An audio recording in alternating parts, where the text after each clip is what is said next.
Hello and welcome back to the Doctor Who Marathon. I'm your host McEdam, and today we're going to be talking about the 2001, 2002, the New Year special, Revolution of the Daleks, written by Chris Chibnall and is directed by Lee Having Jones. This is a direct sequel to Jodie Whittaker's first New Year's special, Resolution.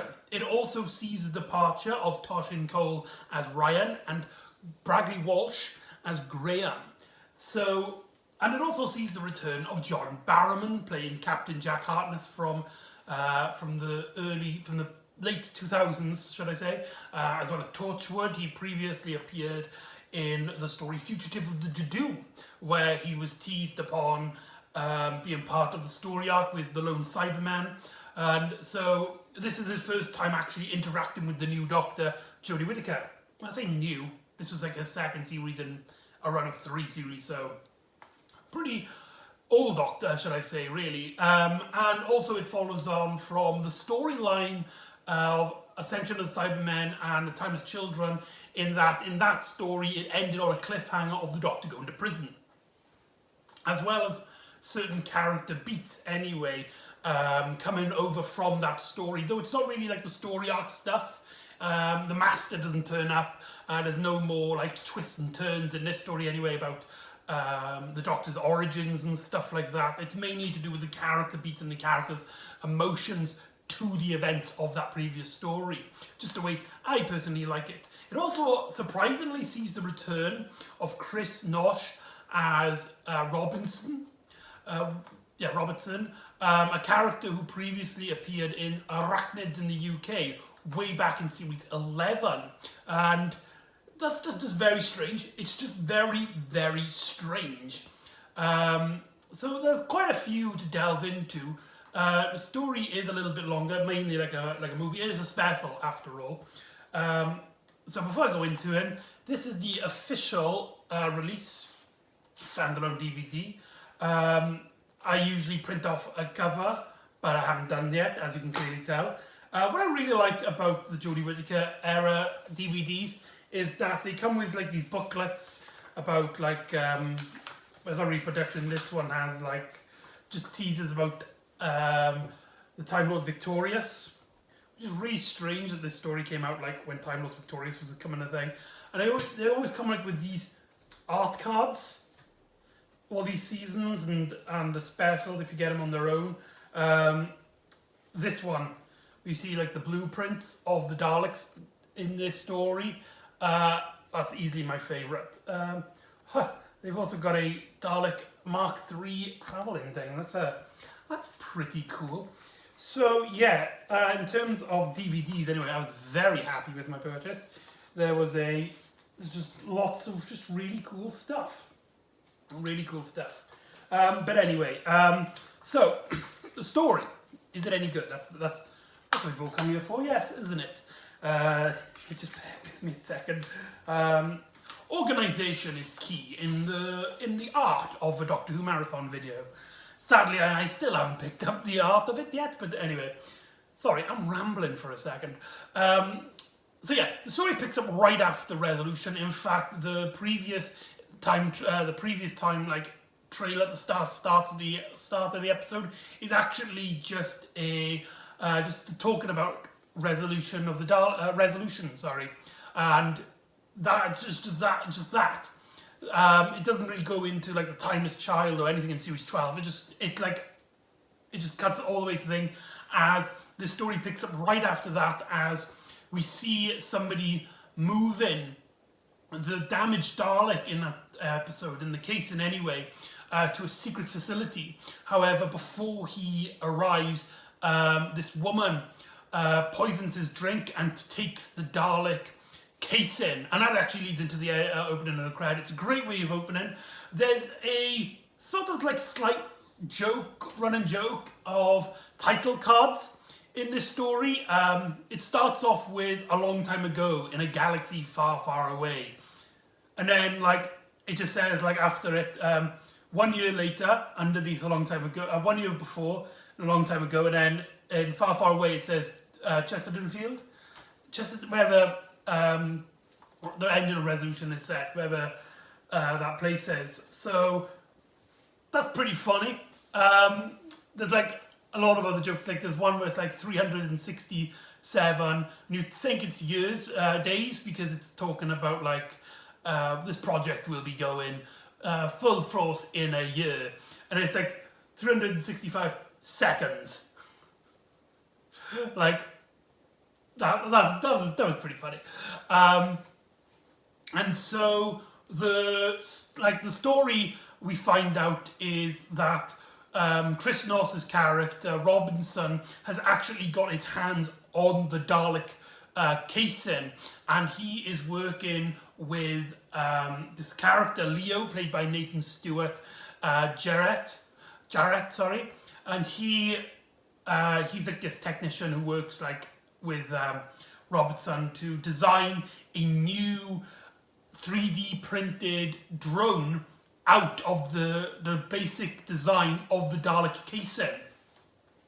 And he demonstrates this new Dalek design, the 3D printed Dalek design, in this like examination, in this role-playing event, as he's showing it to the character of Patterson, played by Harriet Walter, this woman who clearly has a shady, she's clearly like shady, and she has dreams of basically becoming the next Prime Minister, to which, after a year comes in, she takes full force. And seemingly that worry, that enviness of being in that role has gotten the better of her, as she asks Robinson to basically start a full-on like factory making these machines, making these Dalek drones, and getting them into full force.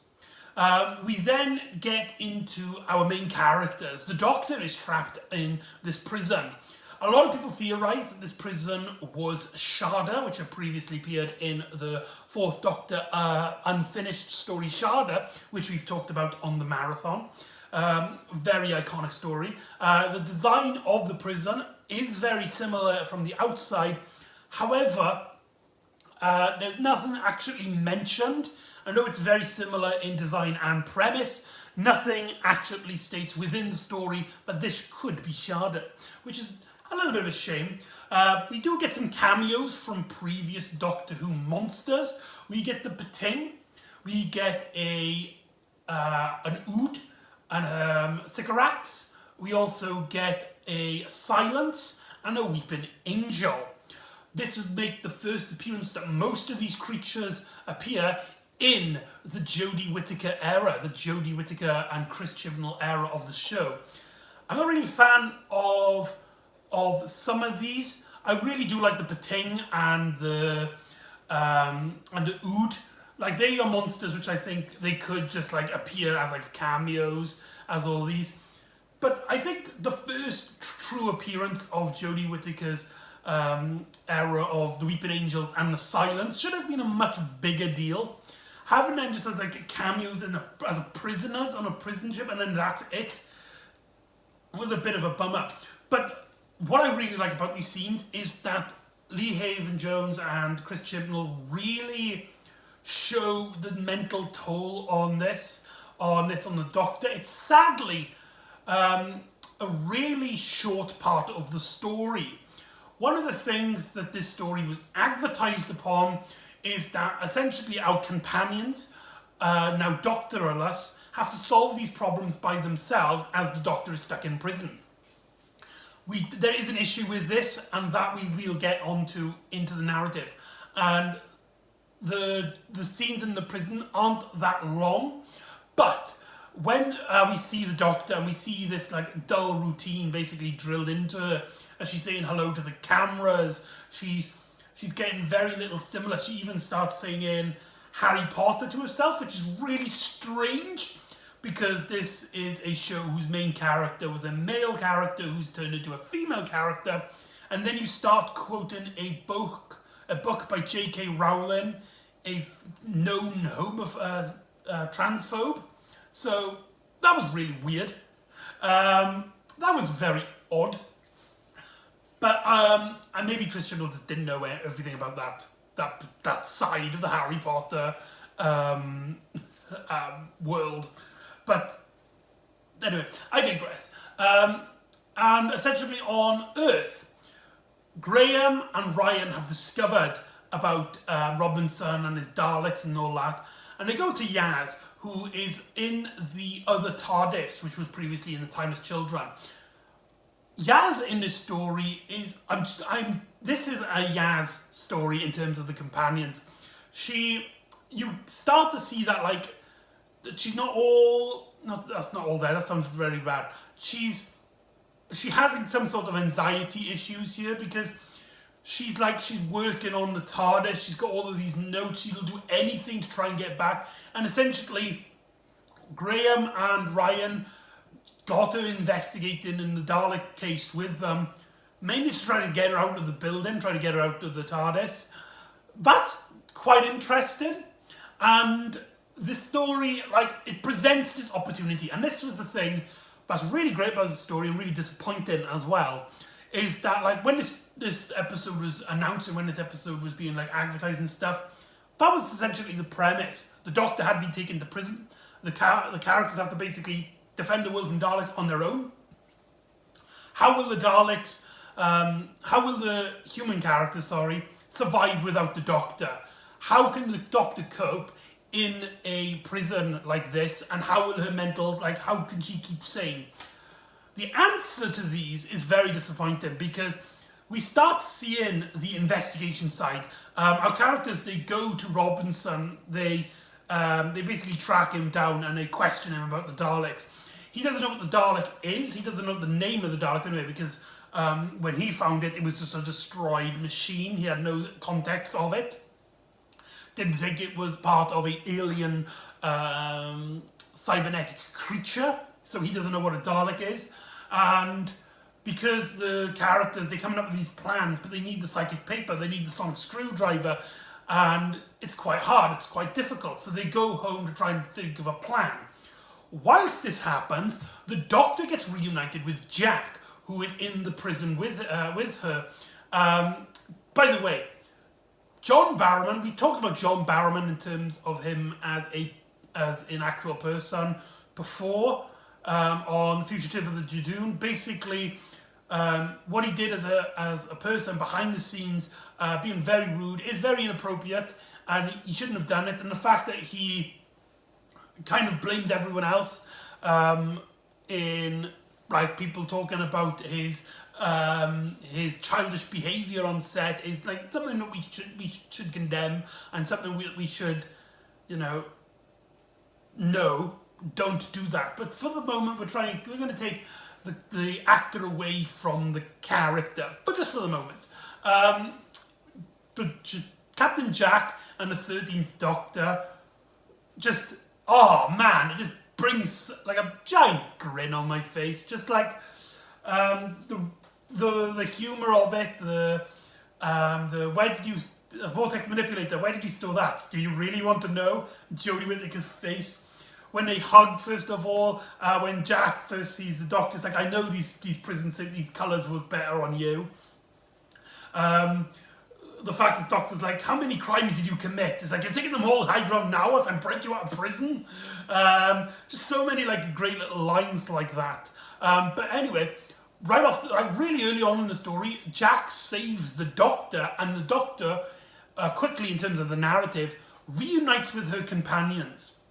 So, the question of what will the companions do when the Doctor's out of the question is nothing. They will do nothing as the Doctor comes in and just saves the day for them, or at least gets involved with them. That is a massive, massive disappointment in terms of how the story was advertised and these ideas. And I think if you go into this episode thinking the story's going to be about that, being about the companions standing on their own, it's not. Because there's another element to this story which we are not talked about yet. Because you see, the Doctor hasn't arrived right at the same time that she left them. It has been 10 months between the Timeless Children and now 4 Our Companions. They've had a long time to resuscitate and think about their life and think about like their travels with the Doctor, at least outside of the travels. This story takes that inspiration and that thing quite uniquely, because this story tackles with a theme. Each storyline in the story does tackle with a theme, and that is the theme of characters dealing with changes. Like, when you get that into your mind, when you get this story is talking about how people deal with change, the story gets really fascinating really quick. There's a lot of elements. There's the whole Chris North trying to basically change everything to try and control and condemn everything, but he's still he's basically forcing the change, but mainly for himself.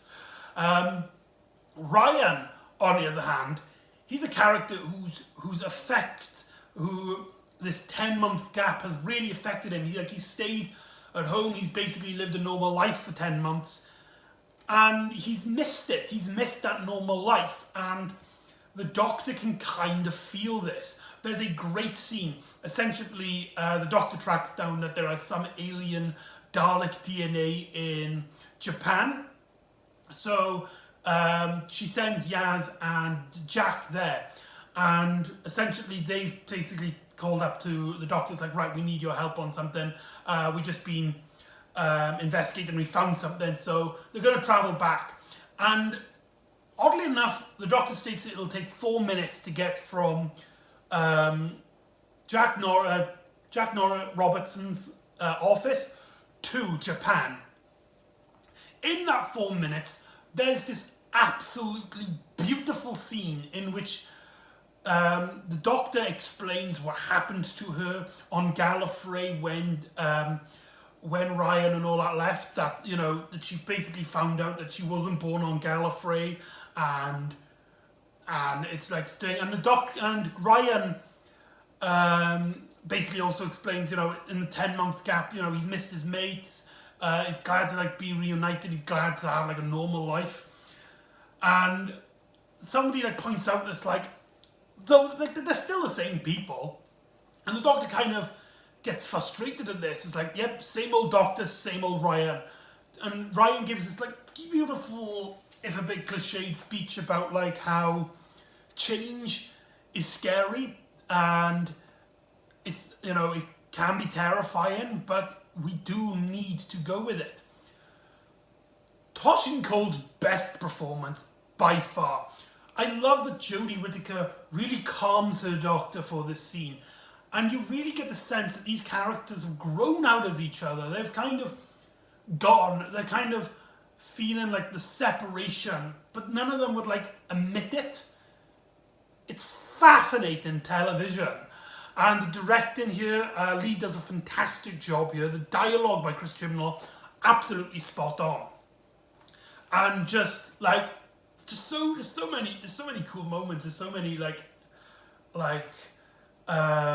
great moments with that. We'll get on about that again at the end of the video. And Jack is a character who he physically cannot change.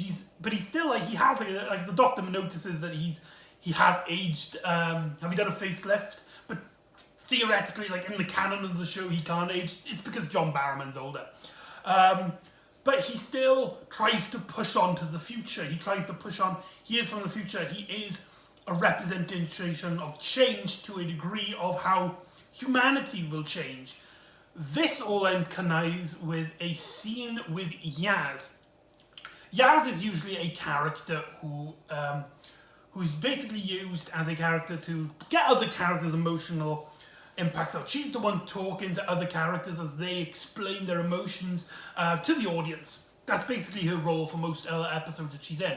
Here, however, Jack takes on that role as he feels that Yaz really has frustrated with the Doctor for leaving her for 10 months, and she explains all of these how it was really difficult adapting to those 10 months, having all those great, amazing things and then taken away from you. I absolutely hated it. And that I wished that I never knew the Doctor, because then I would be like completely ignorant in all of this thing. But having all of that, seeing all that amazing thing, and then having that ripped off from you, like, it's not fair. And to which Jack explains, it's like, right, in our line of work, you're not going to pick when the Doctor or you leave. Like, one day it's going to be you're going to separate, whether you decide it, whether the Doctor decides it, or whether just circumstances. But one day, you and the Doctor will be separated, will stop travelling with each other. And you've just got to learn that one day that's going to happen. Just enjoy life. It's also important to note that, like, that Jack can feel a relationship between Yaz and the Doctor. This could tie into later stories, as Jack is a out and proud character. Could tie into Yaz's storyline. It's one of those things where it's like, you don't realise at the time, but when you rewatch this story with the context of future episodes, that's quite interesting. That's some really great detail. Not great detail, but like really like cool foreshadowing in terms of the audiences who've seen post episodes. Just really cool. But this all culminates in the villains, the Daleks, one of the Doctor's greatest villains, and the representation of pure hate, pure loathing for the change. Basically, these Daleks are actually genetic clones of the Dalek that we saw in Revolution. Leo, who's basically, like, I don't understand how he created the Daleks personally. Like, the story makes it out like he's a mechanic, he makes machines. However, in this scene, like, he also cloned a Dalek, so he's a geneticist as well, I suppose. But anyway, he basically clones a Dalek, and this one Dalek hacks into Robinson's systems and is able to create a secret lab of clones to take over the world, putting these Daleks, teleporting them all around the world. This Dalek, this clone of the Dalek from Resolution, has some really cool moments. In that previous story, the Dalek takes on a host. He takes on Leo, and there's some really cool moments. There's a great moment when he's on the phone and he's talking to his wife, basically to stop any suspicions. And then he puts the phone down and he just smiles, and you hear the Dalek voice crackling and stuff. And there's a really cool scene, which is just like, that is so Dalek, where essentially the Dalek's plan has succeeded. He's got all of his clones in these suits and is about to take over the Earth. And essentially Leo's purpose he's extended his purpose in terms of the Dalek. And the Doctor's just bleeding. It's like, right, you don't have to kill him. And the Dalek's just like, you're right, I don't have to kill him. But yet, and just electrifies him, killing him stone dead. Like, the fact that, like, he didn't have to kill him. He even let the Doctor know that he didn't need to kill him. But he did it anyway. Mainly in the spite of the Doctor, but also as well that pure hatred of anything different. But that's the thing. They are different. They are genetic clones with some impurities. They have some bit of human DNA because they are cloned with elements of humans. So the Doctor comes up with essentially a nuclear plan, a plan to destroy all these new Daleks by sending out a SOS Dalek, tracking them and getting them onto Earth to track down these Daleks. Now, the actual plan of the Doctor getting more Daleks to stop other Daleks from destroying the Earth was a really dumb plan on the Doctor's point. I don't think anyone can justify how the Doctor could even come up with this idea. The idea of sending not only more, but stronger Daleks to go in to defeat the impure Daleks, the human-created Daleks, the clone Daleks, and to just kind of hope that they won't, like, get involved on the Earth. Like, it felt, that was a really dumb part, and that was some really clumsy writing on Chris Chibnall. However, it still really leads into that theme of change when there is this civil war between the two Daleks. Speaking of civil war, this story uses the 3D printed Daleks when the clone Daleks go into the casing.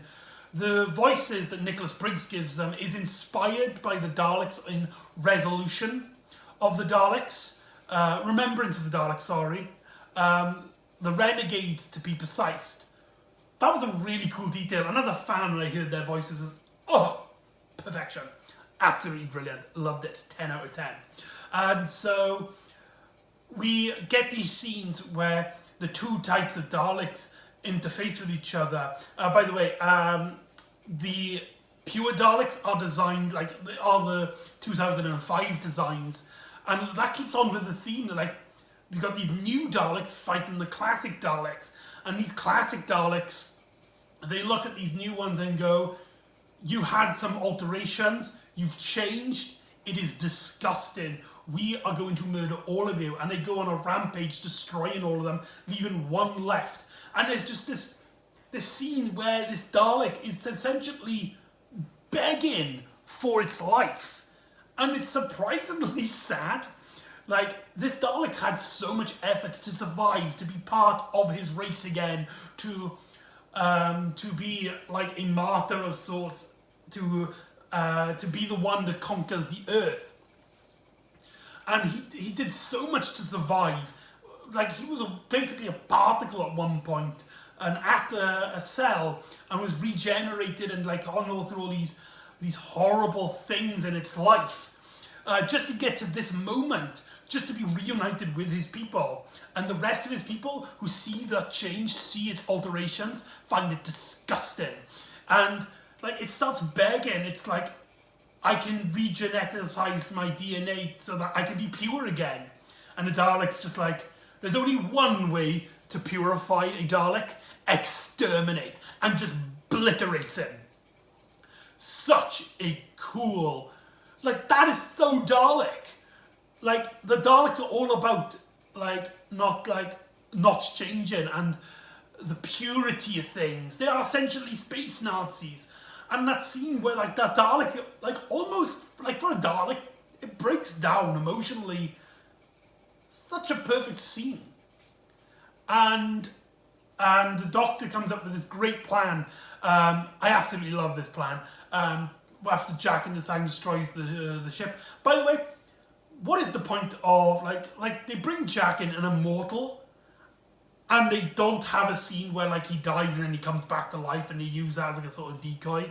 Maybe it's because it was done to death, but it's very strange. Also, it's important to note that Chris Chibnall was the showrunner for the first two, if I remember correctly, 2 series of Torchwood. So having Jack back was no real surprise. But the Doctor uses the fake TARDIS to summon all the Daleks in. That scene where the Doctor like opens the TARDIS doors and like venomly like insults the Daleks. Best line is, Daleks are not pets of the Doctor. Best line in the episode by far. And then like sucks all the Daleks up and uses the decoy TARDIS to self-destruct, destroying all the Daleks. And they're safe and they're fine and everybody is saved and rescued and life can go back to normal. But it can't, can it? Because things change. And sometimes you need to just get back onto your life. You've had that change, you've had that adventure, but now it's time to go. As the Doctor is about to set off, Jack's gone to meet Gwen, great reference right there. But Ryan, he's just like, I need to, Earth is my home, I need to stay here. I'm sorry, Doctor, it's my time. Toshin Cole's performance is so good in this scene. I broke down. And like Yaz just like, And the bit where the Doctor's just like, what about everyone else? Are you guys staying? And Yaz is quickly like, yes, I'm not, you can't get rid of me. I'm not ready to give you up yet. The way like she quickly says it, it's those little hints, those little moments like keep mentioning about Yaz that really actually defines her character. And it's just like, it's just small moments that people just miss that I really love about these characters. Graham, it's very strange because Graham was a character who I really loved in Series 11. And in Series 12, he was a bit hit and miss, but he's one of my favourite companions. But this ending, where he essentially leaves, not because of his own, like, choices, his own growth and stuff, it's mainly because his grandson is leaving, and it's like, well, he's leaving, and I'm going to leave as well. Just felt a bit anticlimactic for his character. However, that scene where, okay, they're about to go, and the Doctor just grabs Graham's shoulder, and they all just start, like, cuddling in together, and their heads, like, they got, like, their heads doing, like, that thing. I cry. I cry every time. I cried the first time I watched it, and I cried when I did it for the marathon. Cry, cry, cry, cry, cry. I cried my heart out. And that was Resolution of the Daleks. Overall, when I first watched it, I was disappointed. Jack's story didn't... Jack being included did seem kind of random, and didn't seem like, at first, that much part of the plot, the narrative. And the whole thing with the prison and the characters being abandoned, only for them to be reunited really early on in the episode, felt like a massive waste, and felt like it was false advertising, especially what the actual advertisement is for this story. However, when I watched it for my second time and started noticing these themes of change and how each character resolves around it and thinks about it, and either accepts it or denies it, and how that changes and affects people. Second view it, which this is my second view in watching it, I started to love this story. It's now one of my favourite Jodie Whittaker stories, which I know I say that a lot about most of these episodes, but this is strange. This is one of the few Jodie Whittaker stories which I started off thinking, actually, that was kind of disappointing. And now watching it and being like, you know what, that was pretty damn good. That was pretty damn good. Highly recommend it. Like I said, though, the story does have disappointing elements in it. Disappointing and unutilized potential. Like I said, like they have Jack, but they don't have like him getting killed. He says he's immortal, but then that's it. However, when this story is focused, when this story knows what it wants to talk about, and it does know what it wants to talk about, the story hits hard and has easily one of the saddest moments of the 13th Doctor era. I cry every time at the ending. I fell in love with all these characters, and it's just, it hits me right there. So anyway, that's Resolution of the Daleks. So join me next time where we will go into a 6-part extravaganza. 6-part, this is the first 6-parter since the 4th Doctor era. I could be wrong. As the universe is collapsing around our companions. Our companions must fight all creatures, both new and old. And the entire universe is at stake. The Doctor and Yaz also befriend a new friend. So join me next time for Flux. And I'll see you next time on the Doctor Who Marathon. Ta-ra.